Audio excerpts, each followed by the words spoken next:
There he Coach, you is. there? Can you hear There he us? is. Yeah, can you guys hear me? Yes, yes. Oh, yeah. Hey, Jeff Goodman wants me to start this off by saying that you're no Mike Anderson. So I don't know what that means to you, but he said it'll get you riled up for this. Hey, Jeff likes to hurt my feelings. It's okay. I've known him for a while. What's up, big fella? What's How going you on? doing, Coach? Good, man. You guys look great. How's the family and everything? I know Nico's been doing well. I see what he's doing. How's the rest of the family? Everybody's doing good. You know, Justin's still playing. He did that 6-year plan. So he's at Niagara. Oh, okay. So he's on the Mitch Lightfoot route. He's on the Mitch Lightfoot deal. I said, hey, there ain't no jobs out there for you right now anyway. So you might as well go chase girls and enjoy yourself. So he's doing good. Well, it's nice seeing you again. I know it's been a while since we talked last. Mm-hmm. But I want to know, getting right into basketball, because I know you got a smart basketball mind, and I want to hear some of your thoughts. What so far this season would you say you're happiest about with the team and most excited about, and what would you say has been the thing that moving forward needs to improve in order for this team to get where they need to go? Well, I'm happy with our ability to play fast. We can play fast and we can score the ball. You know, we haven't shot it great yet, but, I think once we get Jalen Wilson going, that's going to help us out a lot because he can really spread the floor. Before he had to sit out some games, he was playing really good. He was terrific in practice. So he's just trying to get back in the groove. I think once we get him back playing the way he's capable, we'll be real happy about that. I think on the defensive end, we've gotten really good. Like we started off the game the other night against UTEP, and we were fantastic. I mean, they couldn't score, and we played good. And then what happens, you remember we used to talk about this all the time, man, is when you start scoring easy, you start forgetting the other end of the floor, and you start relaxing on that end. And we've done that too much, where we score really easy, and then we don't defend the way we're supposed to.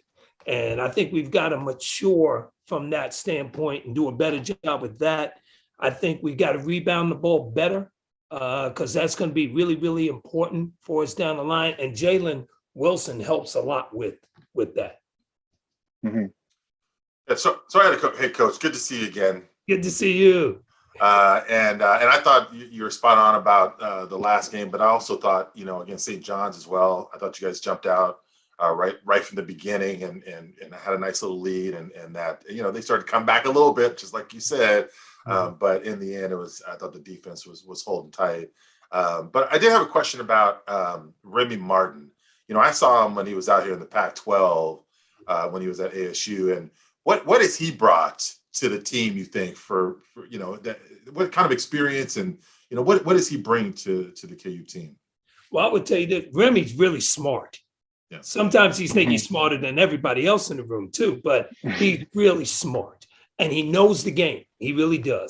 What he has done is he's brought an infectious energy about him. When he's on the court, he does a great job of talking positively with the guys. Even when we make a mistake or he makes a mistake, whatever, come on, next play, we're okay. He's very, very good at that. He's got great anticipation skills, both offensively and defensively. What happens to him, though, at times is he gambles and he wants to gamble too much. And Landon knows this. Coach doesn't like this point guards gambling. He does not like that. And so he's gotten better over the last few games defensively, not doing that as much. The other thing is, I think sometimes Remy gets in his mind what he wants the game to play out to. And that means, like last night, he was open for a bunch of shots and he just said, I want to give assists tonight. I want to just pass it. And he's got to understand that, no. You take what the defense gives you. Okay, if you're open, you got to play the right way. Like Coach said to the whole team yesterday, we've got to play, even if you got a big lead, we've got to play like we're trying to win the next big game to go further in the NCAA tournament, to win a championship. You got to play the right way in order to win, even if you got a big lead or something like that on the team. And he said that to Remy. Hey, in big games, you're going to take that shot. You're not going to pass the ball like that. So do what you would do in the regular games. When he had that behind the back pass, I was bummed that David missed that layup because that was a nice man, pass. That was one of the best passes I've seen. Yeah, it was unbelievable. Because when he threw it, believe me, there was a couple of people on the bench saying, "What the?" You know what that would have been. And it was a heck of a pass and a heck of a catch by David. He did a great job of catching the ball too, but then he just didn't finish. That would have been on SportsCenter, no doubt. For sure. Well, speaking of David, I mean, I know, I've gotten some questions about him. You're with him every day. You're working with the bigs there at Kansas. What are your, conversations with him like, and, how are you trying to kind of mold and shape him for this stretch, the rest of the season, and try to kind of get out of that early season slump that he was in to begin things? David is a little similar to you in that he's smart. He's very intelligent. He's very articulate. And David kind of overthinks at times, where you kind of process things and see how David overthinks it. He wants to be great, but he wants to do everything great all in the same exact moment. And it's like, wait a second, you're on defense now, you're not on offense. Like, calm down. So, all the time, I would tell guys, be quick, but not in a hurry. Sometimes he's in a hurry to make something happen. Once he gets in a hurry, he becomes off balance. Once he becomes in a hurry, he overruns a downing of the ball screen. Once he gets in a hurry, he tries to rebound with one hand instead of two, So like even we met the other day and we talked, and all I did was show him video of him rebounding with two hands against St. John's. And I said, look at that. And I replayed it. And I said, man, that's good. Look how good that is. Look how good. I love that. He goes, I get your point, coach. So he overthinks things a little bit. And then I'll be honest with you, I used your podcast the other day. I saw it on Twitter and I used it because you said the perfect thing. Keep it simple. Keep it simple. And before the game, like I used to do with you, before the game, I always walk over to the big guy and say, hey, man, game starts with the bigs, let's go. And I talked to him that way. And now he said to me, keep it simple, coach. Keep it simple. And I said, love it. And then he played good. And I said, just keep it simple. Do what you do. Don't try to overdo things or be too quick or too much in a hurry. So those are the conversations I'm having with him. That's great. That's great. And so you can just pay us later, Coach. Yeah. So anyway, so I had a question about, this past couple of years, this is unprecedented stuff, right? Nobody ever thought that sports would be shut down like it was. And so all of a sudden you have a circumstance where one of your distinct advantages is the greatest place to watch a college basketball game in Allen Fieldhouse, and now that's stripped away. How did Coach and you and your staff handle playing in empty arenas and things like that last year?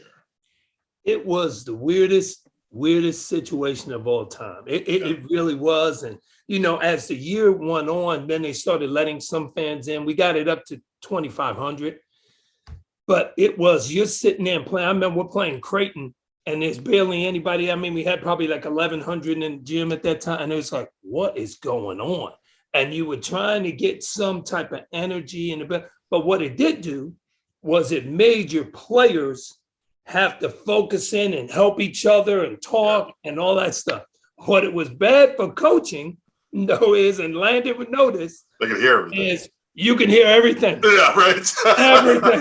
You can hear everything. So if a guy shot a bad shot and you were like, are you kidding me? Everybody heard you saying, are you kidding me? So it was almost like you had to be careful as a coach not to say certain, because the referees could also hear if you were saying something to them. So it was a weird situation. I was happy the kids got to play. Yeah. But it was so awkward, and it took away a lot of advantages. We actually had more fans at our games than most of the other teams in the league did. But it was really, really hard. Just weird, eerie, weird. Well, going from that to this game coming up on Saturday, it's going to be obviously a wild atmosphere, bringing back that rivalry. What are your thoughts on that? And I saw Jamari and I think Sharon came and talked to the team as well. What were some things that were said, and how's the team feeling about this big matchup that is coming back?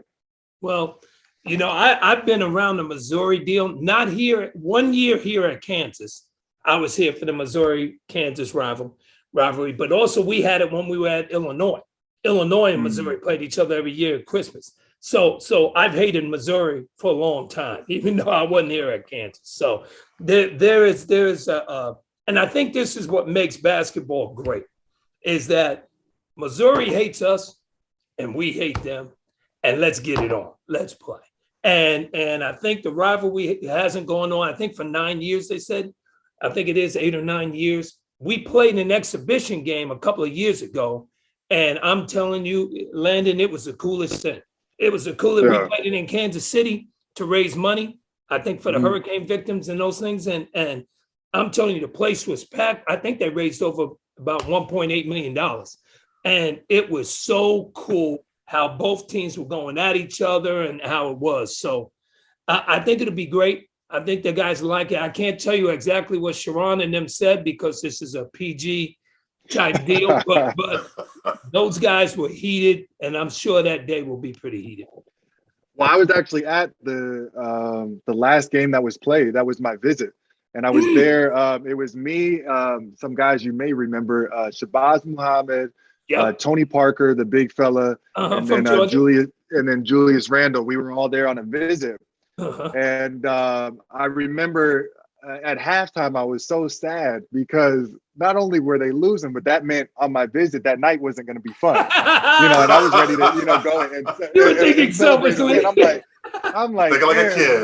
And at halftime, I remember Coach chewed them out, and I'm sitting in the corner of the locker room with the other recruits. I'm like, man, this is about to be a bad night and everything. And then they came out the second half, came back, ended up being one. I mean, I've been a part of some great games at the Fieldhouse, but the atmosphere, the pregame hype video, I know they're going to have a great one Saturday, but the pregame hype video they used for that game and got the crowd all into it and stuff. I mean, that was, you instantly feel years worth of that rivalry come back, at that one moment. And then that whole game was just electric.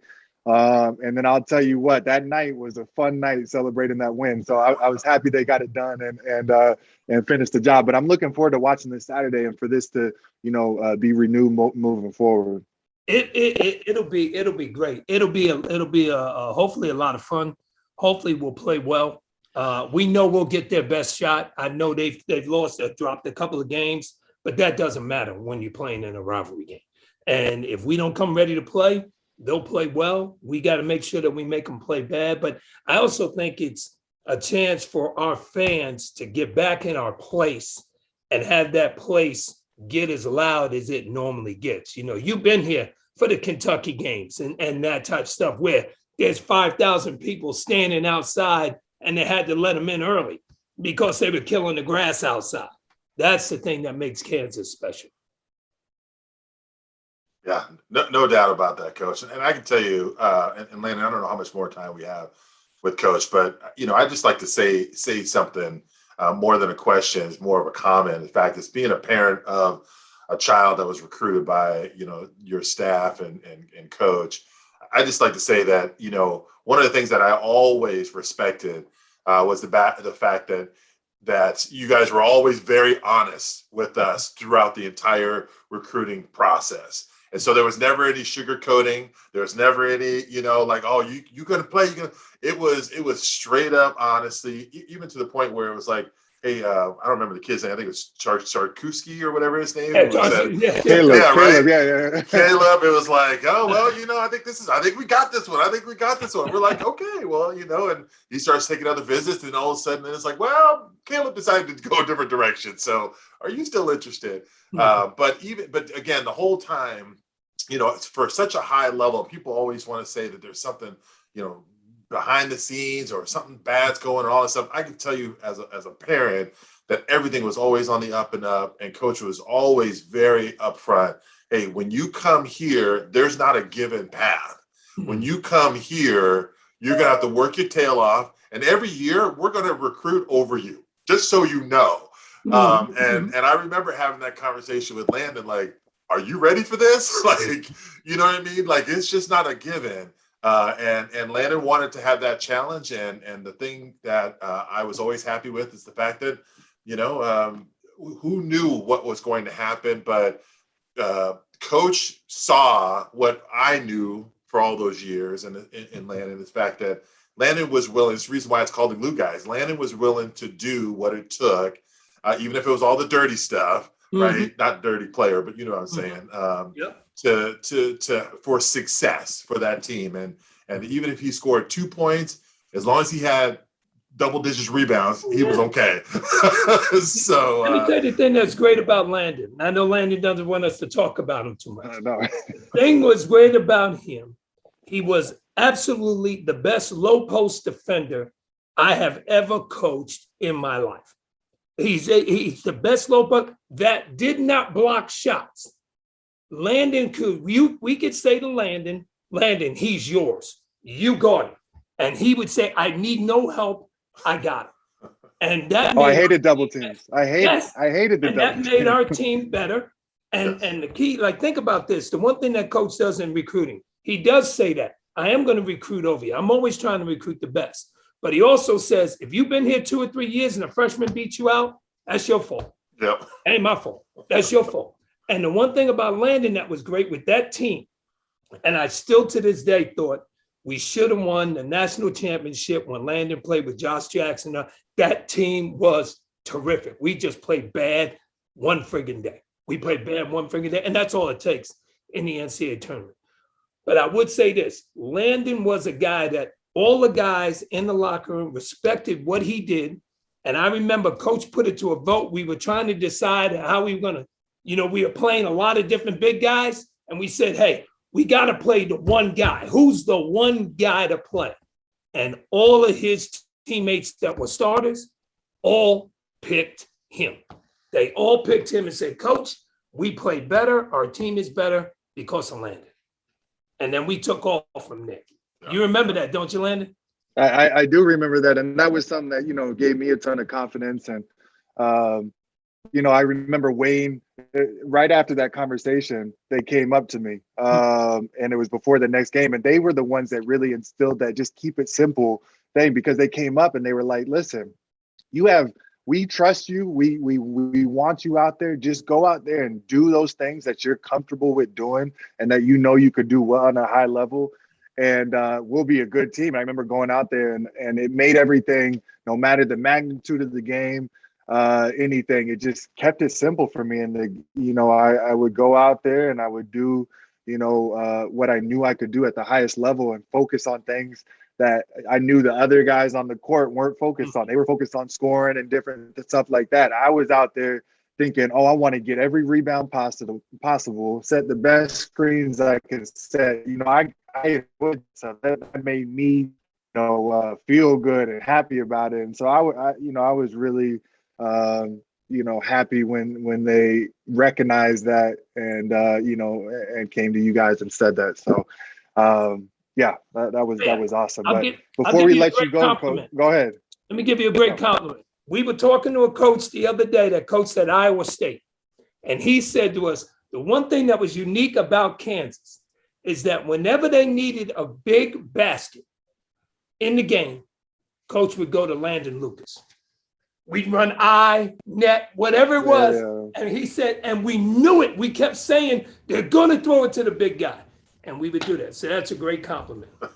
What's interesting about that is, I wasn't known as a big scorer and whatnot, but what I could do was get really good position. And not only for myself to maybe, get a bucket, but also for somebody else to get a bucket if the defense were to collapse or whatnot. So I do take that as a compliment. I do, and I appreciate that.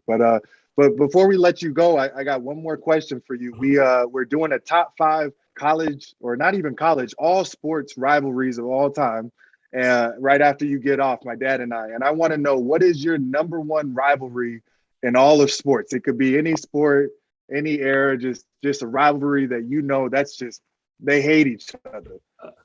Celtics, Lakers. Good. Yep, I like that one. And I'm a Boston guy. I'm a Boston guy. So. That's right. That's right. All right. Well, Coach, I appreciate you coming on and talking with us. It was a great conversation. Good luck this weekend. We'll be watching, and hopefully we'll have you on again sometime. That'd be great. Hey, you get your butt back here. We need to see you too. I will for sure.